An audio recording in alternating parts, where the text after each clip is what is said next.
पति की सेवा करो। इस बात को सुनकर के गोपियां जो है आज गंभीर हो गई, नेत्रों से अश्रु प्रवाहित हो चले हैं। भगवान बड़ी कठिन परीक्षा लेते हैं। गोपियों ने कन्हैया से कहा कि कन्हैया, आप जो हमें घर जाने की कहते हैं, हे गोपाल, ये बिल्कुल अच्छा नहीं है। सारे विषयों को हमने त्याग दिया है और आपके चरण कमलों की प्राप्ति के लिए हम यहाँ आई हुई हैं।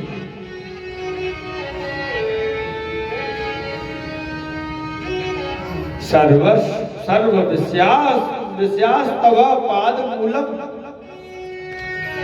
इसका मतलब यही है कि शरीर का पति है, शरीर की पत्नी है, शरीर की सास है, शरीर का बेटा है, शरीर के पिता हैं और कन्हैया, लेकिन आत्मा के पति तो कन्हैया केवल आप हो। आपके सिवाय कोई हो नहीं सकता है कन्हैया। जब तक देह के प्रति, इस शरीर के प्रति अध्यास है, तब तक देह के प्रति थोड़ा अभिमान है। जब तक देह से संबंध रखने वालों के प्रति प्रेम का स्वाभाविक है, तब तक कन्हैया ये व्यवहार है। परंतु जब हम ये समझ लें कि देह में नहीं हूं, मैं तो केवल आत्मा हूं, और ये चिंतन करते करते अपने आत्मा पर केंद्रित हो जाए, तो फिर आत्मा का पति शिवाय कन्हैया के कोई हो नहीं सकता। आई गोपियां कह रही हैं कि आपने जो पतिव्रता धर्म का उपदेश हमें दिया है कन्हैया, ऐसी दो चार बात हमें मालूम है। भगवान कहने लगे, अच्छा जानती हो तो बताओ ना, पतिव्रत धर्म के बारे में क्या क्या जानती हो? आई गोपियां कहती हैं कि कन्हैया देखो, एक पतिव्रता नारी हती, वो पति की बड़ी सेवा करती है, पति को नहलाती धुलाती, उसको खिलाती पिलाती, बहुत सेवा करती है। एक दिन उसके पति ने कहा कि देखो देवी, हम जो है आज परदेश जा रहे हैं धन कमाने के लिए।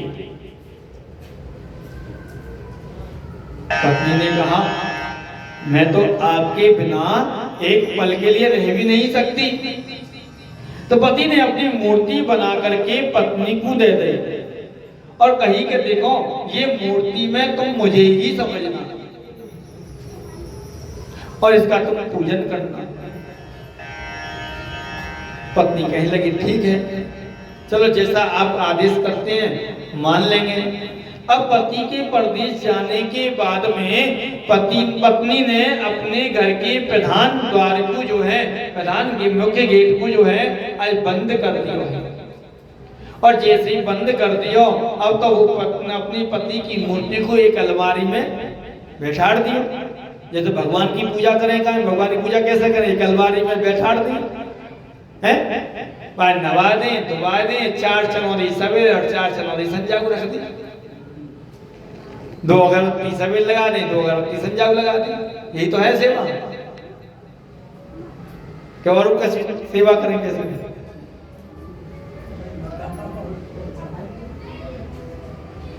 यानी कि उसने भी यही किया, अपने पति की मूर्ति को एक अलमारी में स्थापित कर दियो। अब तो मूर्ति को वो जो है नहलाती है, धुलाती है, खिलाती है, पिलाती है, आरती करे, पूजा करे, भोग लगावे, सेवा करे, हर समय पति की ही सेवा में लगी रहे। 1.5 वर्ष के बाद में जब पति लौट करके आए, तो पत्नी जो है उस समय उस मूर्ति की सेवा कर रही है। अब तो महाराज पति बाहर खड़े खड़े कुंडी को खटखटा रही है कि अरे देवी खोलो। अब पत्नी सोचती है कि खोलने कैसे जाऊं, पता नहीं द्वार पे कौन आयो है कौन ना आयो। यदि द्वार खोलने में जाऊंगी तो मेरा पतिव्रत धर्म है ना वो नष्ट है जाएगा। अगर मैं अंदर बैठी रही और घर में और पति की सेवा कर रही हूँ, फिर द्वार खोलने जाऊं कैसे? मेरी सेवा छूट जाएगी। अब 1 घंटा है वो पति देव कुंडी खटखटाते खटखटाते खोलने नहीं आवे, तो गोपियां कहने लगी कन्हैया अब हम आपसे प्रश्न करना चाहें।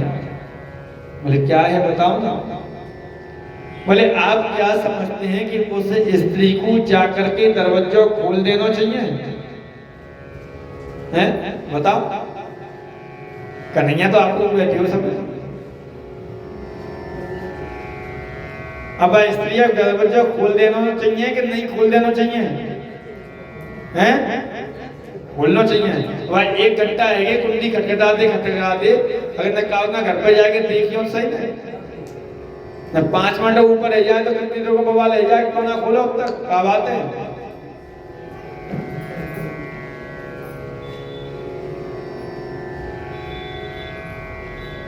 हैं? इतनी देर कैसे लगा दे सोचेंगे ना। लेकिन वहां 1 घंटे से ऊपर हो गया है और वो कुंडी खटखटा रहा है, लेकिन वो क्या कह रही है कि मैं खोलने जाऊं कि नहीं जाऊं। भगवान कहने लगे कही गोपियों ये भी कोई पूछने की बात है? ये तो बड़ी सीधी सी बात है कि सच्चे पति जब आ जाएं तो झूठे पति की सेवा की जरूरत क्या है।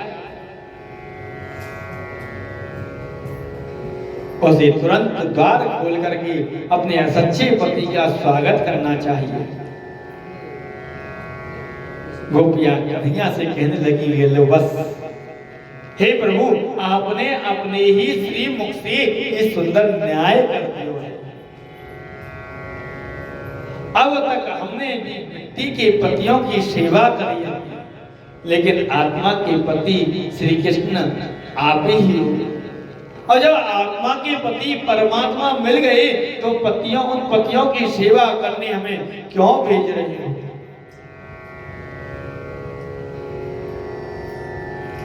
मीरा ने भी बड़ा सुंदर वर्णन किया है। मीरा ने भी क्या कहा कि ऐसे वर को क्यों वरे जो जन्मे और मर जाए। वर वर ये गोपाल जी जैसे चुड़लो अमर है। मीरा से लोगों ने कहा कि राणा को परिवार मिलो है, तुम्हें अच्छो पति मिलो है, तुम्हें खुशियां बनाओ। तो मीरा भी कहने लगी कि ऐसे पति बनने से क्या लाभ है जो आज पति का वर्ण कर दिया और 10 दिन बाद जो है हमें बेधव्य देखना पड़ेगा। यदि वर्ण ही करना है तो गोपाल का। और क्या कहने लगी मीरा ने? क्या कहा है? मेरे तो गिरधर गोपाल दूसरो न कोई। मेरो तो गिरधर गोपाल दूसरो न कोई। और कैसे उनका स्वरूप कैसा बताया है?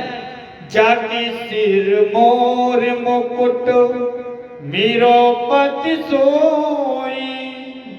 मेरो तो गिरधर गोपाल दूसरो न कोई।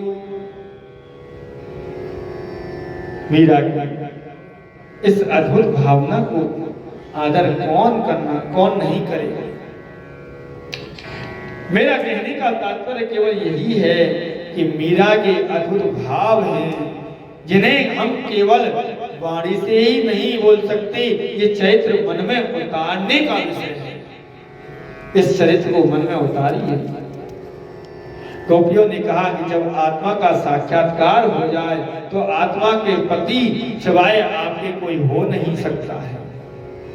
तो मेरे गोविंद ने देखा कि गोपियों की भावनाएं बड़ी सुंदर हैं। तब उनके साथ में रासलीला करने के लिए तैयार हो जाते हैं। अब तो जितनी गोपियां उतने ही कृष्ण बन गई हैं। जितनी गोपियां हैं उतने ही कृष्ण बन गए। दो दो गोपियों के बीच में अकेलो सावरिया, दो गोपियों के बीच में एक एक माधव बन गए हैं। बीच बीच में कन्हैया उसी प्रकार प्रकट हो गए हैं।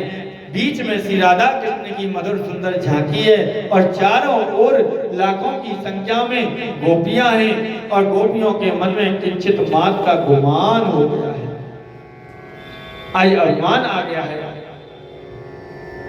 भगवान जब गोपियों के साथ में रास कर रहे होते हैं, गलबेलियां देकर के, तब गोपियों के मन में थोड़ा सा अभिमान हो गया और गोपियों के मन में जैसे ही अभिमान आया तो राधा रानी के मन में जो है मान आ गया है। गोपियों में अभिमान आया है और राधा रानी में मान आ गया। अभिमान किसे कहते हैं? अभिमान और मान दोनों में थोड़ा सा ही अंतर है। राधा रानी को मान हो गया था और गोपियों को अभिमान हो गया था। अभिमान होता है, अभिमान कहते हैं शरीर का, और मान होता है आत्मा का। अभिमान कैसा होता है? शरीर का होता है और मान होता है आत्मा का। आत्मीय के प्रति रूठना, और रूठने को ही हम मान कहते हैं। अपने आत्मा के प्रति अगर हम रूठने लग जाएं, इसी को ही हम मान कहते हैं। आज गोपियों को अभिमान हो गया है कि हमसे ज़्यादा सुंदर कोई है नहीं। शायद हमारे सौंदर्य पर मोहित होकर के कन्हैया हमारे संग में रास कर रहे हैं। उन्हें तो ऐसा लग रहा है, ऐसा अभिमान हो गया और राधा रानी को मान हो गया कि हमसे तो गोपियों को में और गोपियों में कोई अंतर है ही नहीं। जैसे गोपियों के संग में रास रचा रहे हैं, क्या हुआ? निकल गए। अच्छा, वैसे ही मेरे संग में भी रास रचा रहे हैं। इन गोपियों के सौभाग्य मद को हटाने के लिए, किशोरी श्री राधा रानी जी की परम प्रसन्नता के लिए राधा रानी को साथ में लेकर के आज मेरे कन्हैया जो है वहाँ से अंतर ध्यान हो जाते हैं। अब तक तो गोपियों की गलबेलियों में मेरे कन्हैया जो है आज नृत्य कर रहे थे, लेकिन अब जैसे ही राधा रानी को लेकर के मेरे कन्हैया जो है अंतर ध्यान हुए हैं, तो आज गोपियाँ जो हैं रोने लग गई हैं। रोने लगी कि हे कन्हैया कहाँ हो तुम? हे श्री कृष्ण कहाँ चले गए? आज गोपियाँ ढूंढ रही हैं, लेकिन कृष्ण का दर्शन नहीं हो रहा। गोपियों ने वृंदावन के एक एक वृक्ष के पास में जाकर के, झाड़ियों में जाकर के देखा है, यमुना के किनारे जाकर के देखा और ऊंचे ऊंचे पर्वतों पर जाकर के देखा, लेकिन गोविंद का कहीं भी दर्शन नहीं हुआ है। अब तो कन्हैया को खोजते खोजते गोपियों की परिस्थिति ऐसी बन गई कि परीक्षित जो कोई उनके सामने आवे उसी को वो कृष्ण समझ लें या कृष्ण का संदेश वाहक समझ लें कि कोई कृष्ण का संदेश लेकर के आया हो। सबसे पहले गोपियां जो हैं बट वृक्ष के पास में पहुंची हैं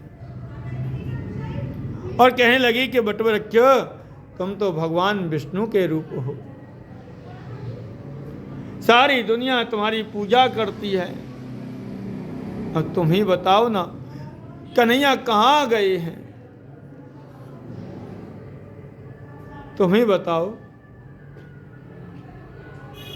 हमारे प्रीतम कहाँ जाते हैं? हमारे प्रीतम को जाते वही तो देखो होगा तुमने। लेकिन वट वृक्ष से कोई जवाब नहीं आता। गोपियां पीपल के पास में पहुंची। नारायण के रूप में दुनिया तुम्हें दूध चढ़ाती है, तुमको जल अर्पण करती है, तुम ही कहीं तुमने कहीं हमारे प्राण वल्लभ श्री कृष्ण को देखो है का? वे हमें छोड़ करके कहाँ चले गए? लेकिन पीपल ने भी कोई जवाब नहीं दिया। गोपियाँ सीधी तुलसी के पास में पहुंची, वृंदा देवी के पास में पहुंची और वृंदा को प्रणाम किया है जाकर के कि हे तुलसी, गोविंद के चरणों में तुम परम प्रेयसी हो, तुम गोविंद के चरणों में चढ़ाई जाती हो। अरे तुम ही बता दो, हमारे प्राण वल्लभ कन्हैया हमें छोड़ करके कहाँ चले गए? अरे तुम्हारे बगैर मेरे गोविंद जो हैं आज अपना भोग भी नहीं लगाते। तुलसी तुम ही बता दो ना। लेकिन तुलसी ने भी कोई जवाब नहीं दिया। कहने लगी कि अरे प्रभु, हे तुलसी, हमसे गलती हो गई है। हमने अपने शरीर को सुंदर समझा था, शरीर के सौंदर्य का अभिमान किया है, जो हमें नहीं करना चाहिए था। तुलसी ने भी कोई जवाब नहीं दिया। गोपियां सीधी पृथ्वी के पास में पहुंची हैं। मां पृथ्वी को जाकर के प्रणाम किया है और प्रणाम करके कहने लगी कि हे क्षितिज, हे पृथ्वी माता, केशव के चरणों का परम स्पंदन तुम्हें मिलता है, तुम्हें उनका स्पर्श प्राप्त हुआ है। कहीं भी गए होंगे तो तुम्हारे ऊपर होकर के चल करके गए होंगे, कहीं भी गए होंगे तो आपके ऊपर चल करके गए होंगे। बताओ ना कन्हैया, हमें छोड़ करके कहाँ चला गया? हम जानती हैं कि कृष्ण चमड़े का सौंदर्य नहीं देखते, हम ये जानती हैं कि कृष्ण शरीर का सौंदर्य नहीं देखते, वो तो सुमन देखते हैं, श्रद्धा देखते हैं, सुंदर मन देखते हैं। उनको तो केवल सुंदर मन चाहिए, सुंदर भाव चाहिए। फिर भी हमने इस शरीर का अभिमान किया है। पृथ्वी ने भी कोई जवाब नहीं दिया है। तब गोपियों ने ढूंढना शुरू किया कि हे कृष्ण कहाँ हो तुम? हे कन्हैया कहाँ हो? आज ढूंढते ढूंढते खोजते खोजते गोपियों को ऐसा लगा कि मानो स्वयं मैं ही कृष्ण बन गई हूं। कृष्णो हम पश्यता गति। आज स्वयं अपने आप को कृष्ण समझ रही हैं गोपियां। और गोपियों की ये दशा हो गई कि लाली देखन मैं गई और मैं भी हो गई लाल। लाली मेरे लाल की जित देखूं तित लाल, और लाली देखन मैं गई और मैं भी हो गई लाल। आज कृष्ण को खोजते खोजते, कन्हैया को ढूंढते ढूंढते गोपियों को लगा कि मानो वे ही कृष्ण हैं। एक गोपी कहने लगी, कन्हैया आ जाओ। एक गोपी कहने लगी कि ब्रजवासियों आ जाओ, मैंने गिरिराज को धारण कर लियो है, मैं तुम्हारी प्राणन की रक्षा करूंगा।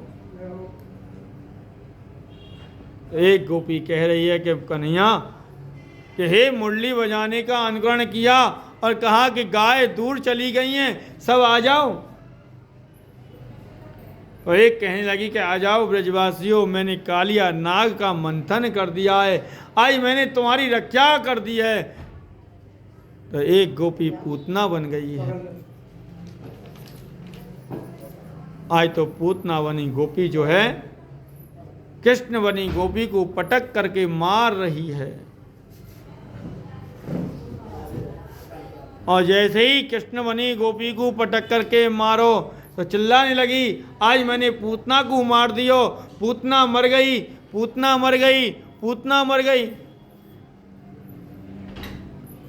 परीक्षित कहने लगे कि महाराज ये सब क्या हो रहा है? ये सब क्या हो रहा है प्रभु?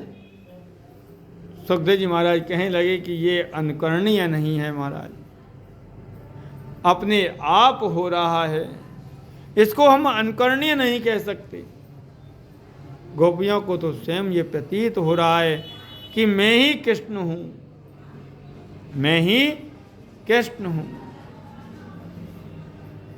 बहुत देर तक इनकी ये लीलाएं चलती रही हैं। फिर बाद में याद आया कि हम कृष्ण नहीं हैं, हम तो कृष्ण के चरणों की परम प्रेयसी हैं।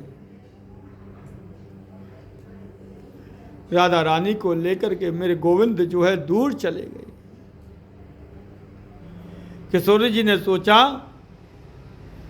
कि मैं यदि कन्हैया के साथ में रही या गोपियों से अलग रही तो उन्हें कन्हैया कभी प्राप्त नहीं होंगे,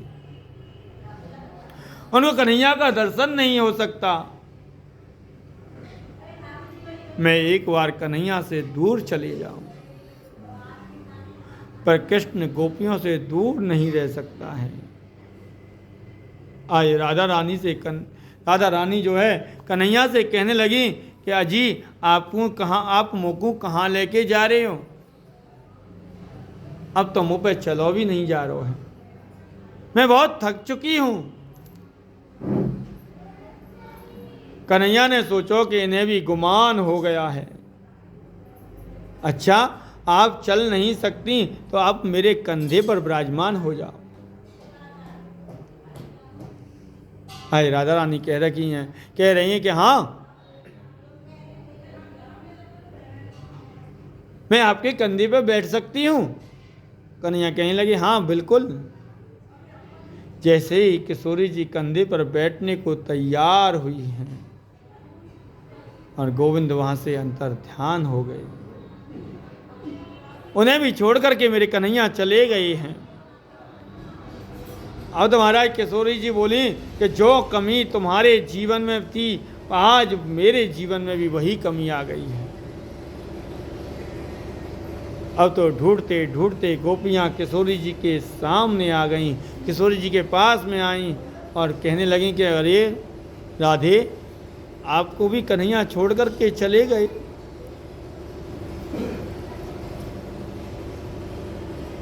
राधा रानी को साथ लेकर के गोपियों ने पूरे ब्रज में कृष्ण को ढूंढा है। शरद पूर्णिमा की रात्रि है और ब्रह्मा जी महाराज ने ब्रह्मा की 6 महीने की रात्रियां एकत्रित हैं, लेकिन कृष्ण दर्शन नहीं हुआ है, मेरी कन्हैया का दर्शन नहीं हुआ। और